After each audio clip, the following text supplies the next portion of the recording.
The alarm screamed through the darkness of space. Marcus Chen pulled himself awake in his small ship, his body fighting the artificial gravity as warning lights painted his cockpit red. His scanner showed a massive vessel spinning out of control, pieces breaking off like dying stars. The distress signal was weak but clear.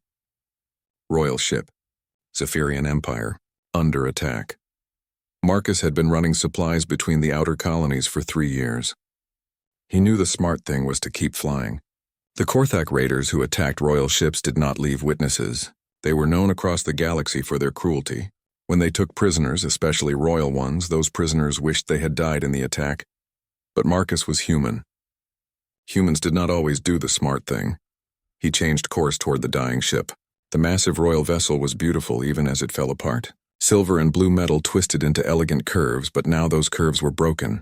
Holes in the hull showed the dark spaces inside. Emergency lights blinked like weak heartbeats. Marcus docked his small ship to an emergency port. The connection shook as another piece of the royal vessel broke away. He had maybe 10 minutes before the whole thing came apart. The airlock opened with a hiss. Marcus stepped into a hallway filled with smoke and floating debris. The artificial gravity was failing in sections. He pushed through the wreckage, following his scanner toward the strongest life signs. The royal escort soldiers were dead. Marcus found them in the main corridor, their elegant armor burned through by Korthak energy weapons. These had been the princess's guards. That meant she was close. He found her in what looked like a safe room. The door was half crushed, metal bent inward like a giant fist had tried to punch through.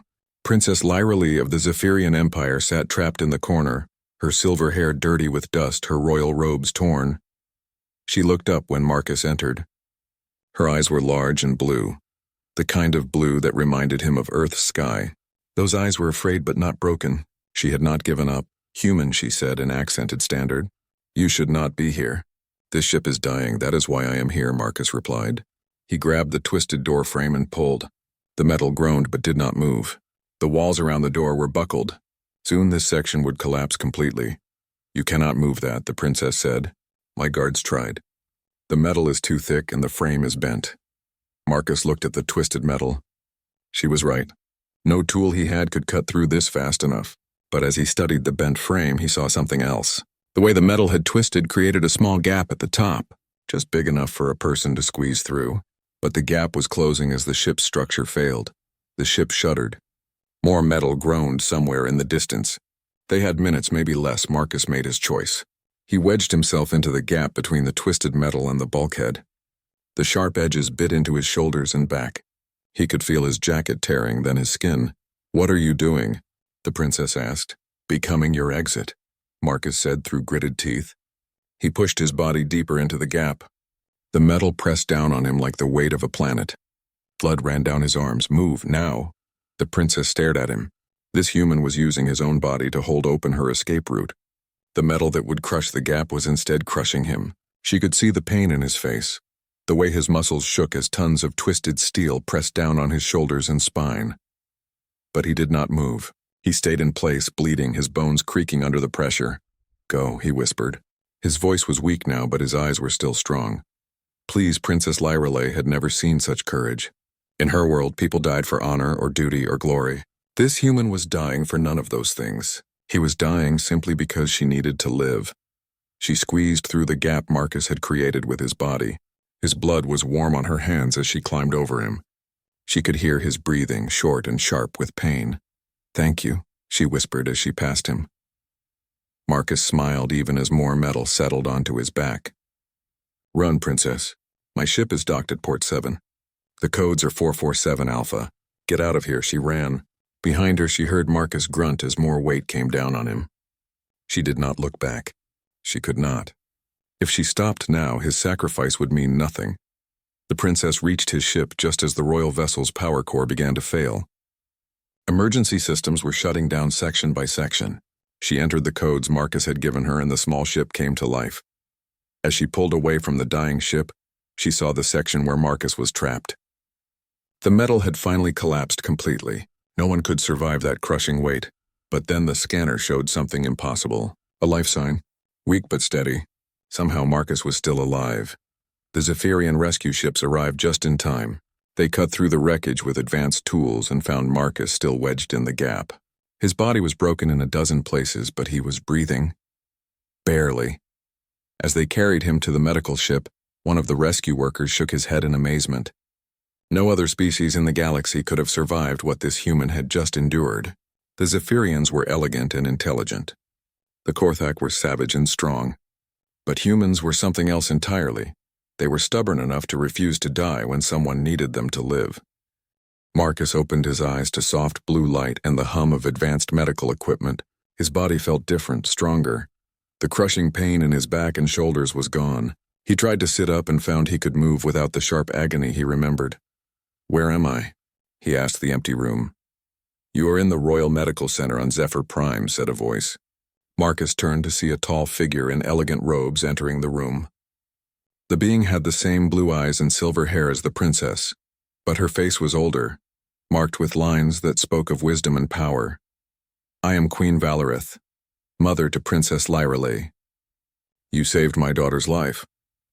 Marcus tried to stand, but the queen gestured for him to remain seated. "Your Majesty," he said. "Is the princess safe?" "She is safe because of you," the queen replied. "Our medical team has spent 2 weeks rebuilding your body. Your bones were crushed, your organs damaged. By all rights, you should have died in that wreckage." Marcus looked down at his hands. They looked the same, but he could feel something different beneath his skin. A subtle strength, like his muscles had been rewoven with something stronger than flesh. "What did you do to me?" he asked. "We saved your life using our most advanced biotechnology," the queen said. "Your bones are now reinforced with Zephyrian biometal.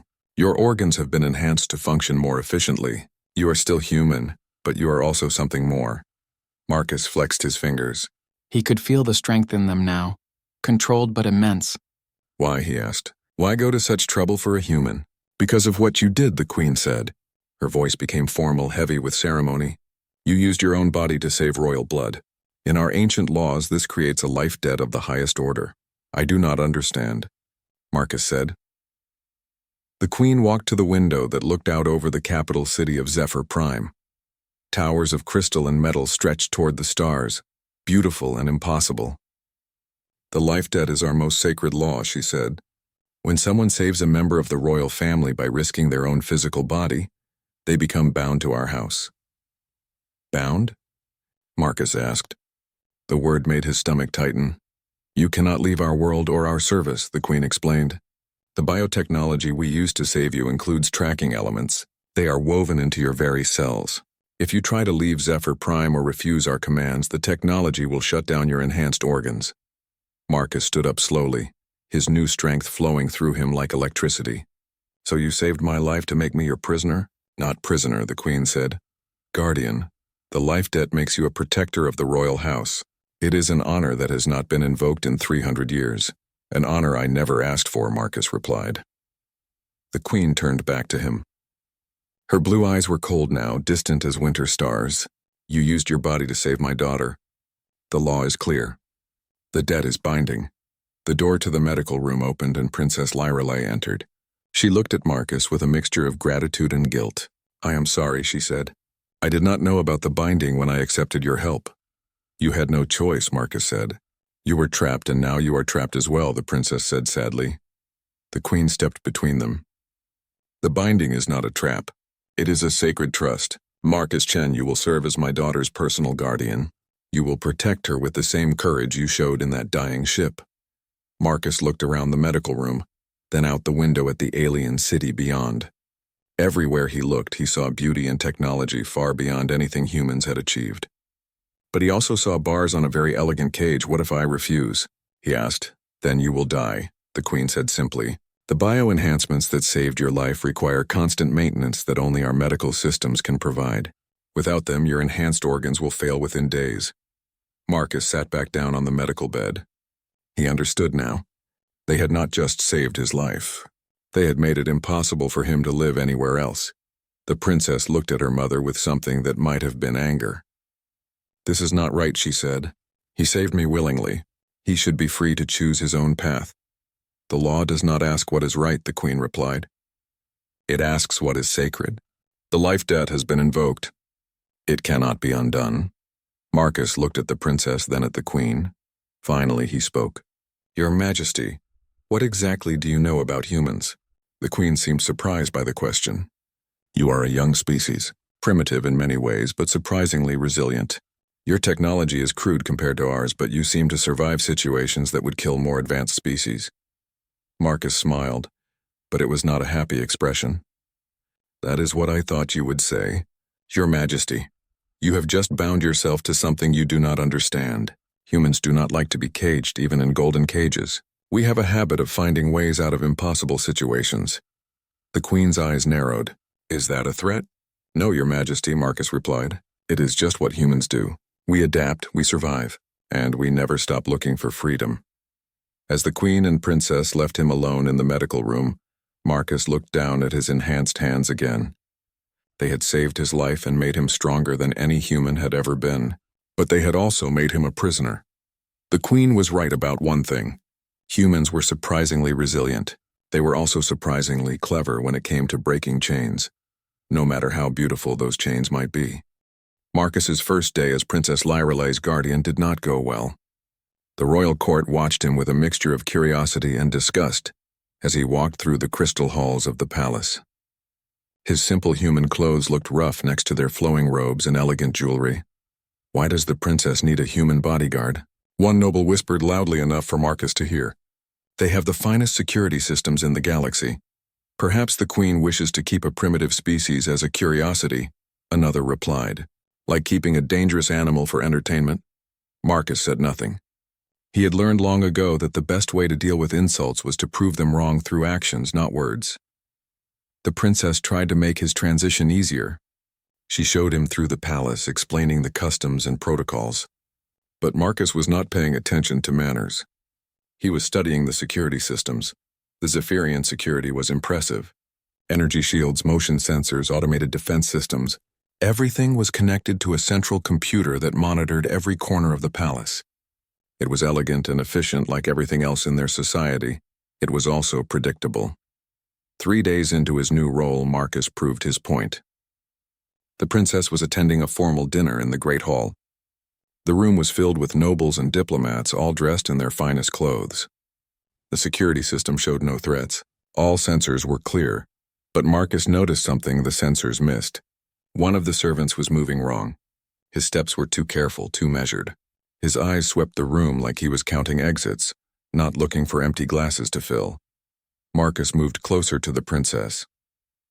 The servant was approaching her table carrying a tray of drinks. Everything looked normal.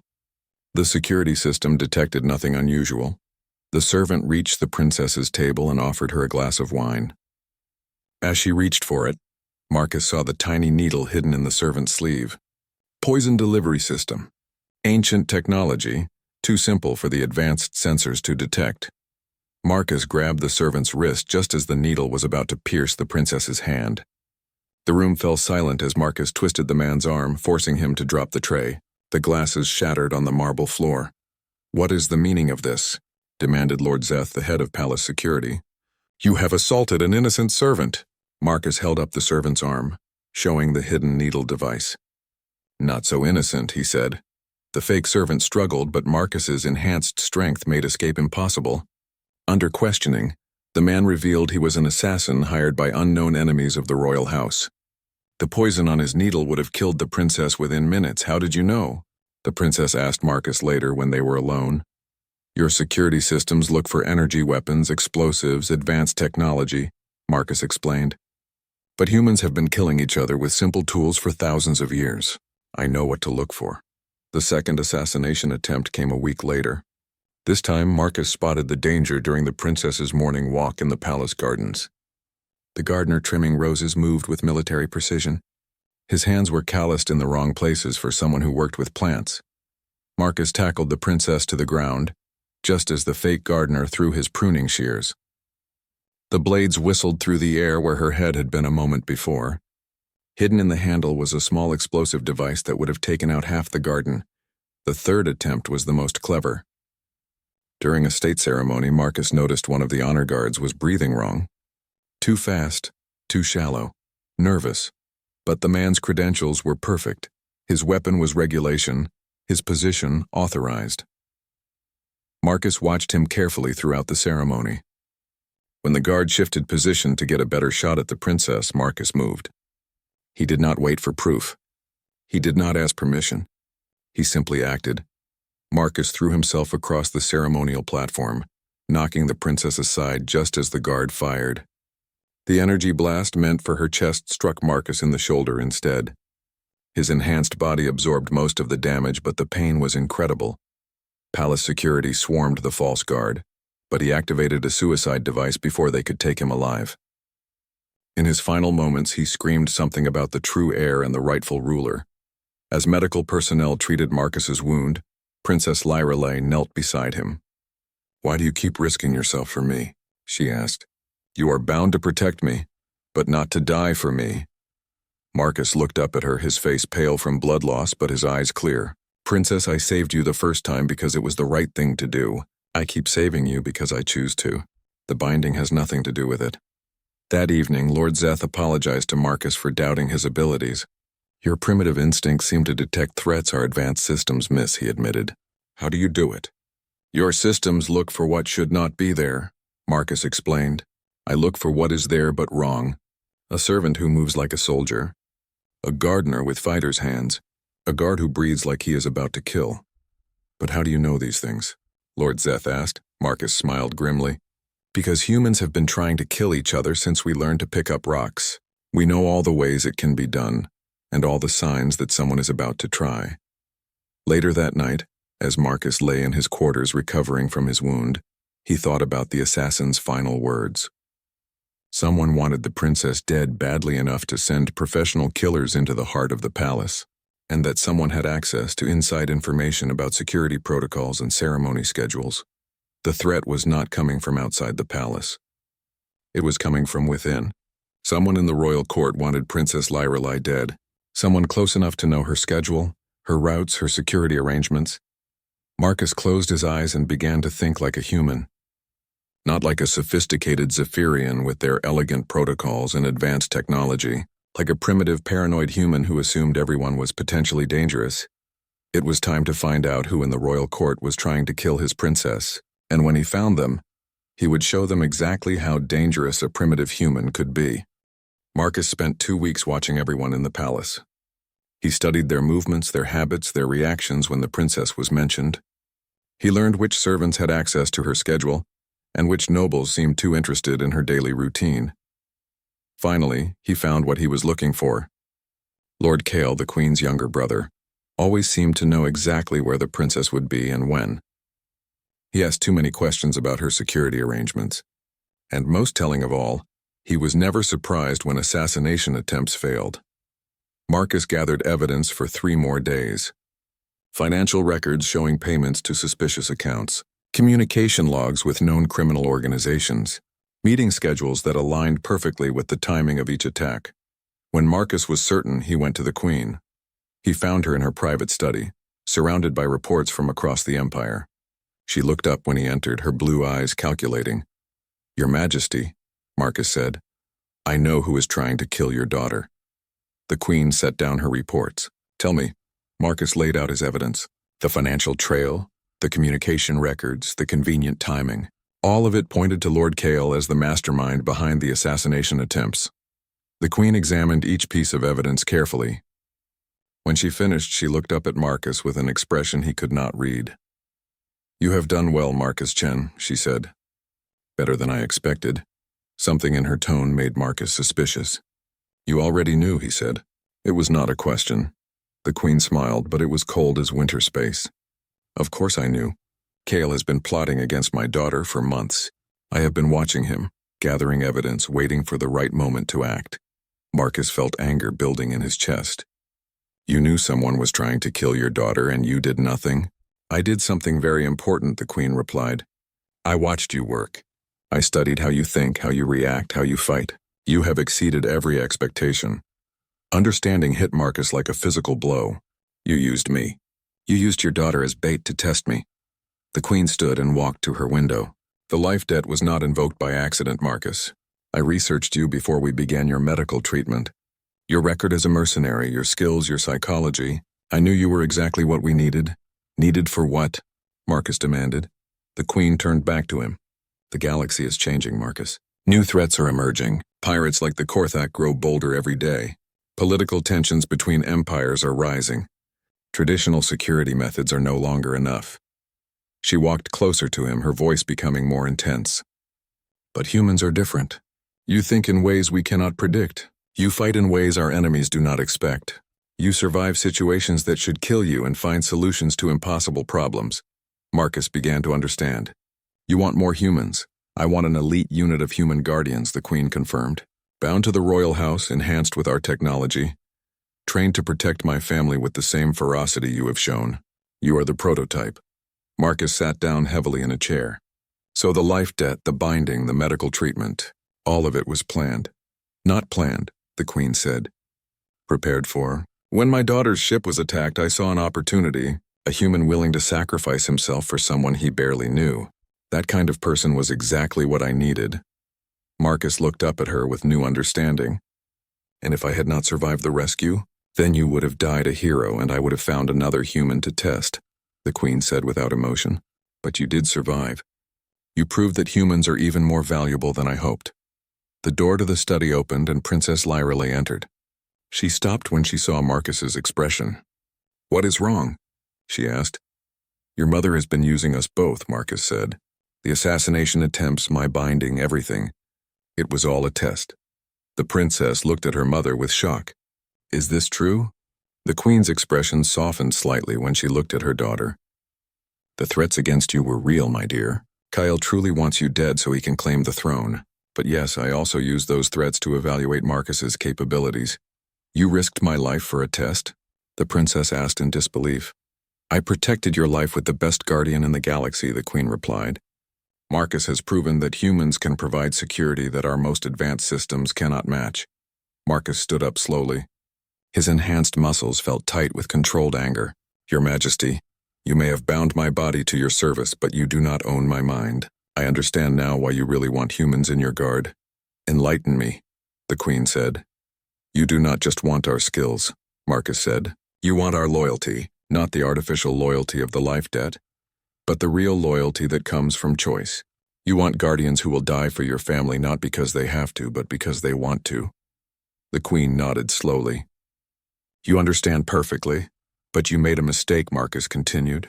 You tried to force that loyalty through binding and manipulation. You cannot create real loyalty by taking away someone's freedom. You can only create resentment. The Queen's eyes grew cold again. You are bound to us, Marcus Chen. Your enhanced body requires our medical support to survive. You have no choice but to serve. Marcus smiled, and this time it was not a pleasant expression. Your Majesty, you still do not understand humans very well. We always have choices. We just sometimes choose things that other species would consider impossible.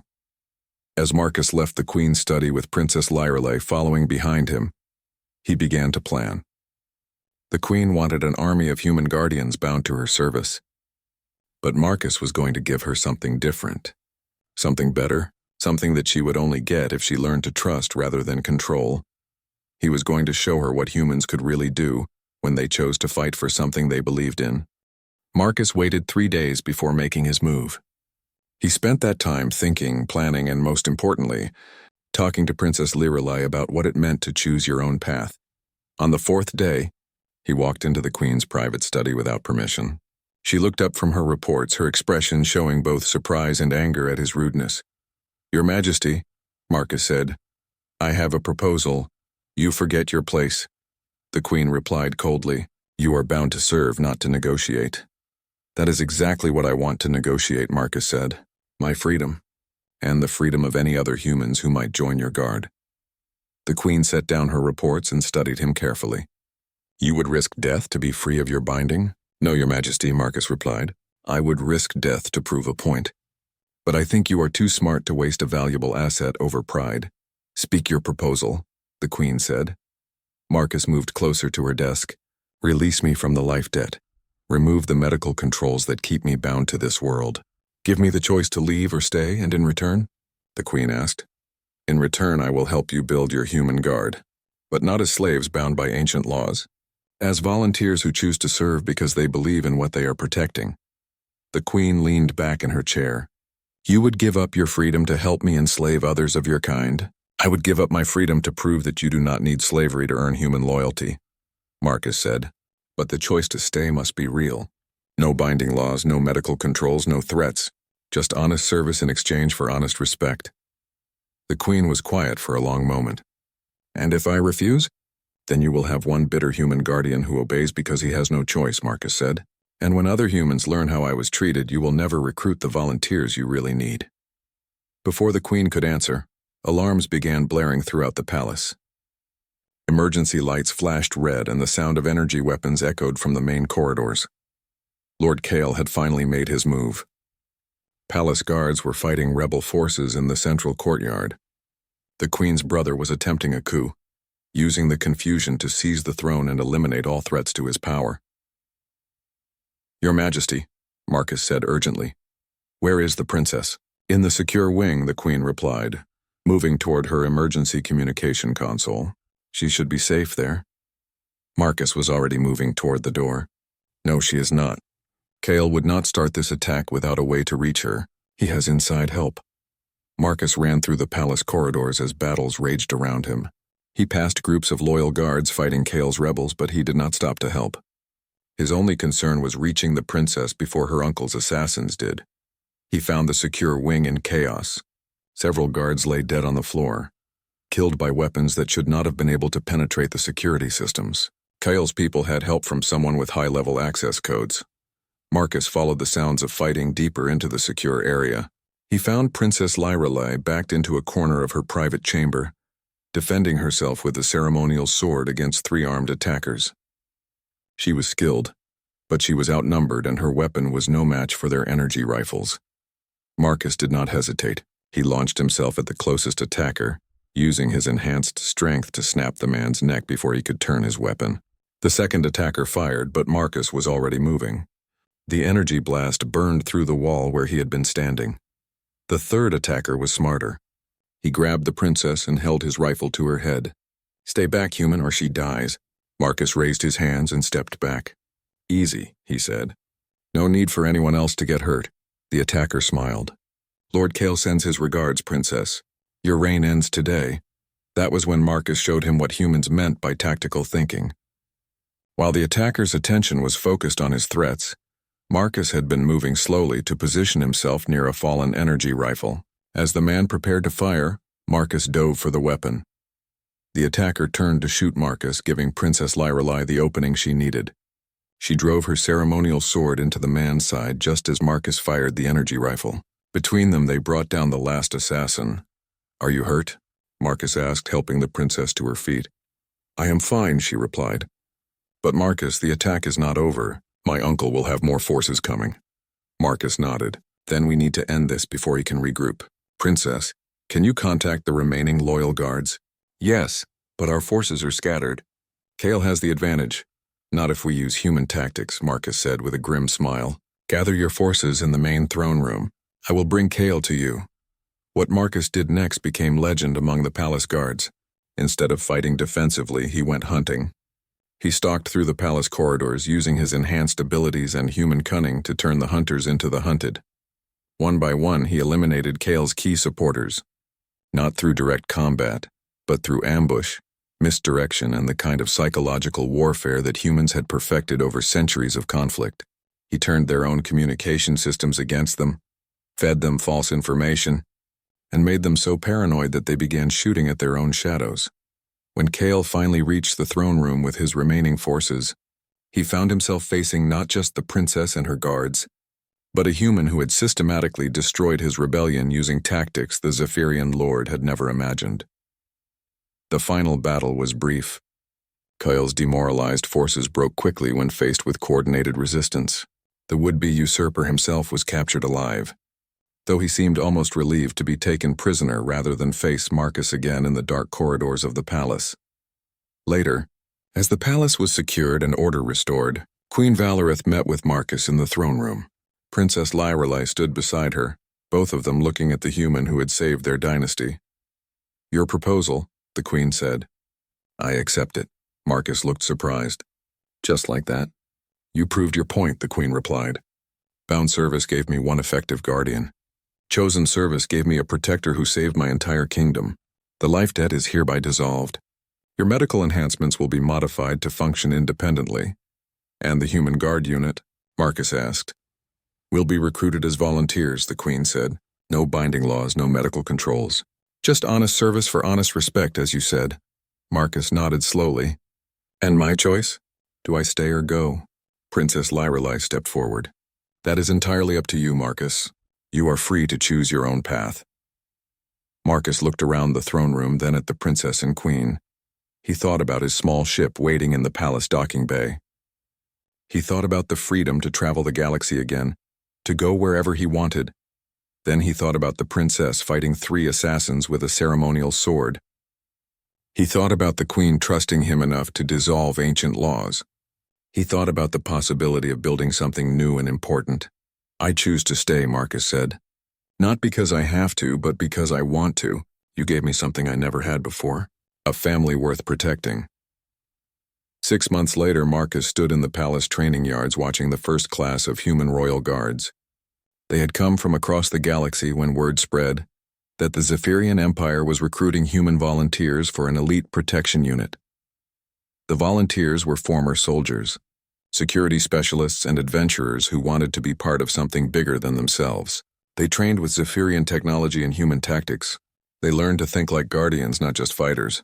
Most importantly, they served by choice. They could leave at any time, and some did. But most stayed, drawn by the same sense of purpose that had kept Marcus on Zephyr Prime. Princess Lyrelei joined Marcus in the training yard, watching the new guards practice tactical maneuvers. They look good, she said. They look human, Marcus replied with pride. Stubborn, loyal, and willing to do whatever it takes to protect the people they care about. The princess smiled, just like their instructor. As the sun set over the capital city of Zephyr Prime, Marcus watched his students and thought about the strange path that had brought him here.